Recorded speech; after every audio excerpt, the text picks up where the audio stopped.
আসসালামু আলাইকুম সুপ্রিয় কুয়েত প্রবাসী ভাই বোনেরা, কুয়েত নিউজ বাংলা ইউটিউব চ্যানেলে আপনাদের স্বাগতম জানিয়ে দিচ্ছি। কুয়েতের সর্বশেষ আপডেট গুরুত্বপূর্ণ তথ্য রয়েছে।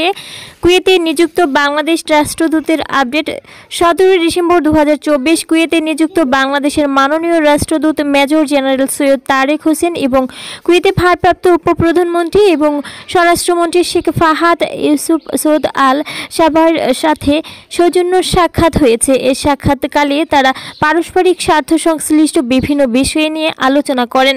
আলোচনার সময় মাননীয় রাষ্ট্রদূত বাংলাদেশ থেকে কুয়েতের দক্ষ ও পেশাদার মানব সম্পদ, বিশেষ করে ইঞ্জিনিয়ার, ডাক্তার, নার্স, ফিজিওথেরাপিস্ট এবং আইটি বিশেষজ্ঞদের পাঠানোর ক্ষেত্রে বাংলাদেশের বিশাল সম্ভাবনার কথা তুলে ধরেছেন। এছাড়াও মাননীয় রাষ্ট্রদূত আরও বিভিন্ন দাবি তুলে ধরেছেন। কুয়েতের শ্রমিক নিয়োগের ক্ষেত্রে লামামা পদ্ধতি বাতিলের দাবি করেছে। দুই দেশের সম্পর্ক, ব্যবসা বাণিজ্যের প্রসারের অন্যতম প্রতিবন্ধকতা হচ্ছে এই লামামা প্রথা।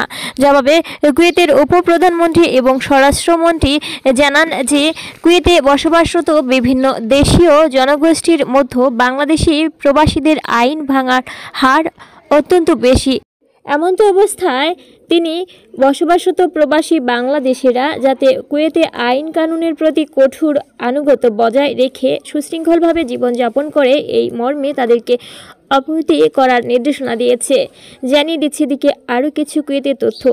কুয়েতের সাব এলাকায় কয়েকজন কুয়েতি নাগরিক খোলা রাস্তায় অন্যদের জীবন বিপন্ন করে বেপরোয়াভাবে অসংলগ্নভাবে গাড়ি চালানোর অপরাধে তাদেরকে আটকের নির্দেশনা দিয়েছে এবং তাদেরকে তাৎক্ষণিকভাবে জেলে প্রেরণ করা হয়েছে।